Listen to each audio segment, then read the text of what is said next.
Welcome to the start of my third run for Yu-Gi-Oh! Forbidden Memories. Yeah, this is my third time running this game. The first time I did, I'd used a deck that I'd built with the duplication glitch.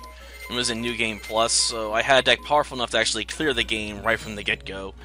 So I just ran through the main game at high speed, crushing everybody, pretty much. The second time I did it legitimately, and it took a lot longer and had to be parted out a lot more because I didn't have a deck that was anywhere near as powerful as my used the duplication glitch to build my deck so I could spam twin-headed thunder dragons and had meteor black dragons in it so I could easily curb stomp all my enemies for the most part, except for the final 8 because those guys love packing monsters in that just completely bypass everything you can do basically. So yeah, I imagine getting through this challenge run with female monsters is gonna be pretty bad. Part of the problem is the RNG in this game can just royally screw you, and a lot of your opponents have monsters on hand that you cannot get through normal means for yourself. Like, a lot of the later enemies can drop Gate Guardian like on their first turn, despite the fact it's a ritual monster and that should be impossible. They just get to bypass those rules. Because, you know, that's a way to make the game more challenging, by allowing the AI to blatantly cheat. I think that's a female monster, but I have to double check it. We do have a Key Mace, which I know is. Okay. Dark Energy is a crap equip card for this deck, I think, but, you know, whatever, I'll go with it. We do have a Queen's Double, so we do have some stuff we can play with. Not a lot. But I can work with it. I mean, I'm gonna do some early farming, obviously. So yeah, we're gonna take down 3 people in particular this episode. Simon, the guy we just saw earlier, who was lecturing us at the palace about how important our position is and how we shouldn't just go, you know, sauntering around town like it's no big deal. Tiana, Taya, for those that are more familiar with the English version of the show, and Villager 1, who's just a random opponent thrown in there, but he drops Elf's Light on POW wins occasionally. It's rare, but, you know, I'm willing to work for it. I have a lot of patience when I need to. But yeah, this is the main reason why this series is going to have a lot of intermittent updates, because getting the cards I need is a slow, grindy process, and I don't have enough time to really work on grinding right now to do it quickly. Darn, I was hoping for some more useful stuff in my opening hand.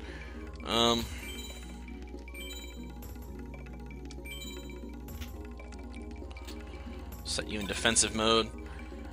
He may attack it.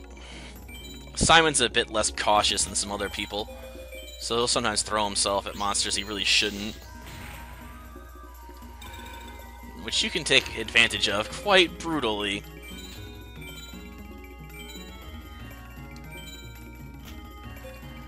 Okay. I guess it doesn't really matter. I think they're both aligned with the sun, so they'll both get a power-up. Well, that takes care of a good chunk of his health.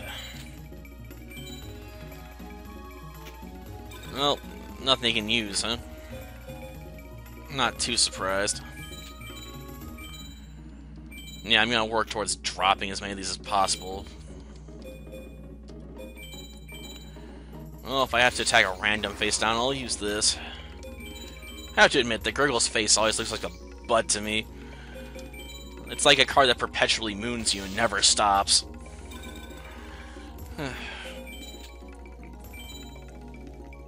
Okay. Well, nothing interesting, I guess.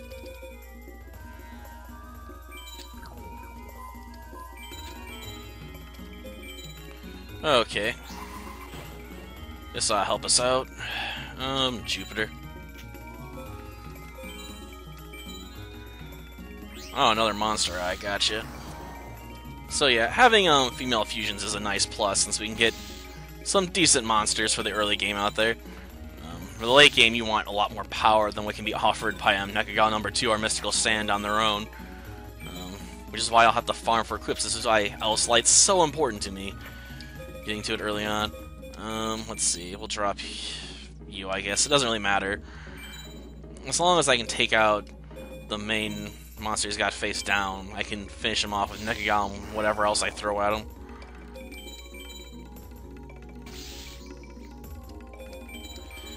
And that's that, as they say.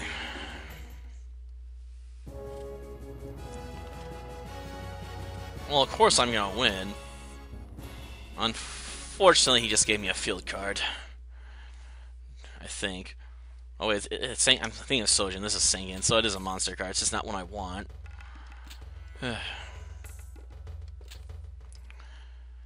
Okay. Now to head over to the duel ground to take down Tiana and Villager 1, then we'll leave. Villager 2 is a bit more tricky, and you can only fight Villager 3 right now, but quite frankly, Villager 3 doesn't have much stuff I really want to go after. At least not at the moment.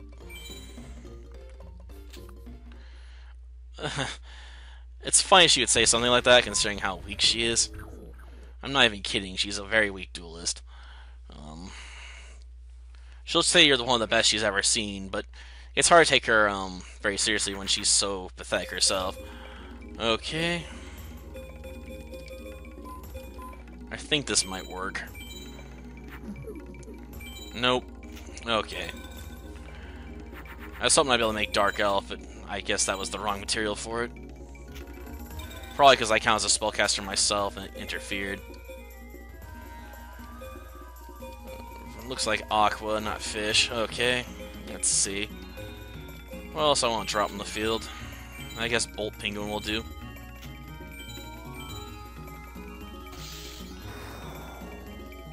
Hopefully she drops Dancing Elf. Because I'd like something to replace some of the more useless cards in my deck right now. I really would. Okay.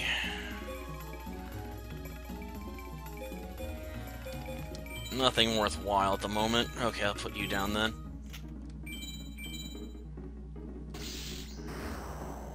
Blow you up. And you continue our rampage all over this guy. Well, girl, I should say, right? Hopefully I get a beast in my hand soon. Or a plant. Oh, 2 of these?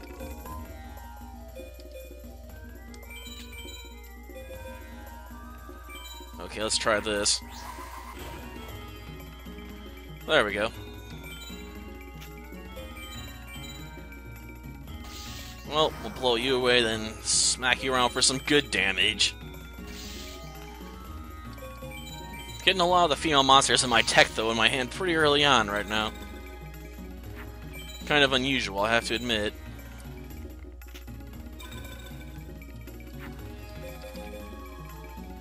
Dark energy, eh? This might work. Nope. Just because you got dark in the name doesn't mean you can get power from dark energy, I guess. Oh, that's alright. Live and learn.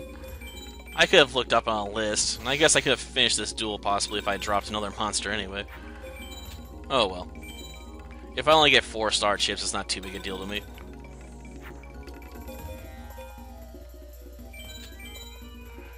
Yeah, I could have finished the duel if I dropped Starboy.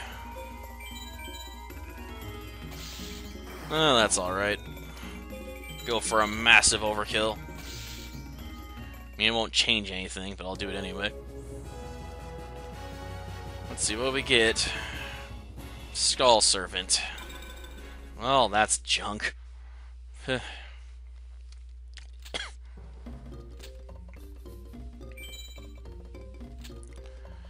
Yeah, I suppose you will. You would, huh? Yeah, the real challenge is usually Villager 2 down here, because he has the most complete deck, effectively. Let's see, I'll blast you out and take Songin. He does have more attack power, which is more helpful right now than, you know, Skull Servant. Not bad fusion material, I think, but not helpful at the moment. Okay. I don't think this thing actually counts as a beast if it uses fusion material, so I'm just gonna throw it out there. See if he actually does a counter. Oh, he set a trap card. Interesting.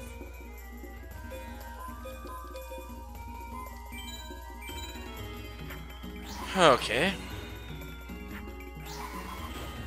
Get Mystical Sand out.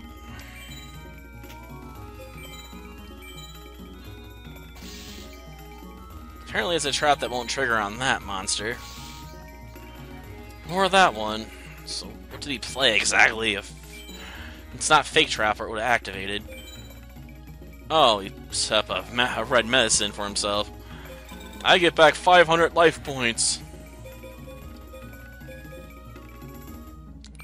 Are you impressed by my move? Not really. I mean, Mystical Sand's just gonna run all over you.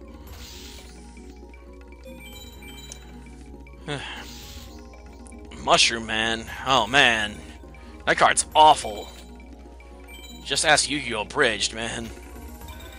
They actually make specific reference to that in one episode. It's kind of crazy.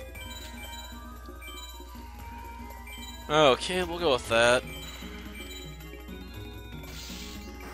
Oh, Sinister Serpent. Well, in this game it doesn't get its cool power, so it's kind of useless. Same with Bolt Penguin.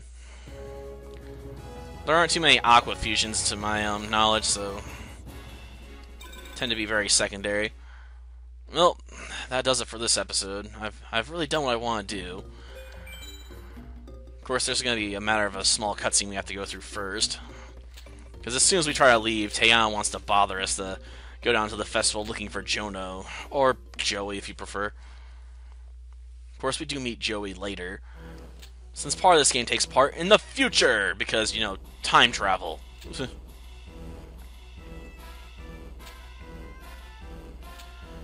I suppose. I have to admit, I like the artwork.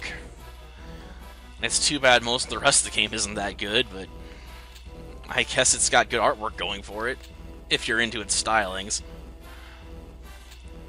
Otherwise, you'd probably hate it.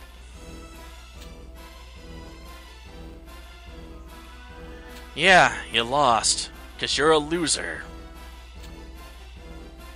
Say what?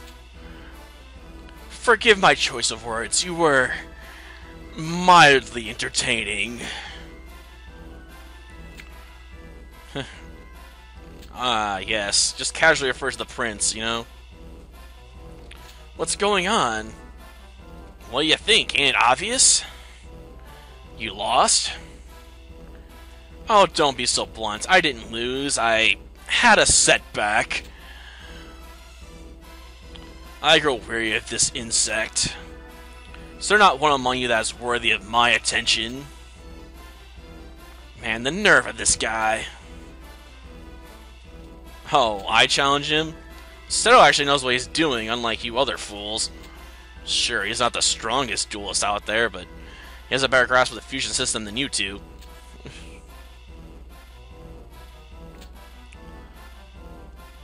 I suppose I am. I don't think there's too many useful fusion materials I can get out of this guy, but you know, I'll do them anyway. Because it's what the game wants me to do.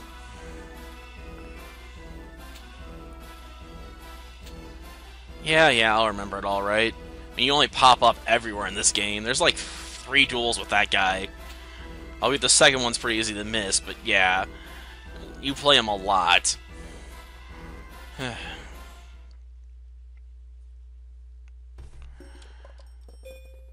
Well, that'll do it for this episode. I'm gonna have to work on some grinding, get cards I need, spend some star chips, the usual fun.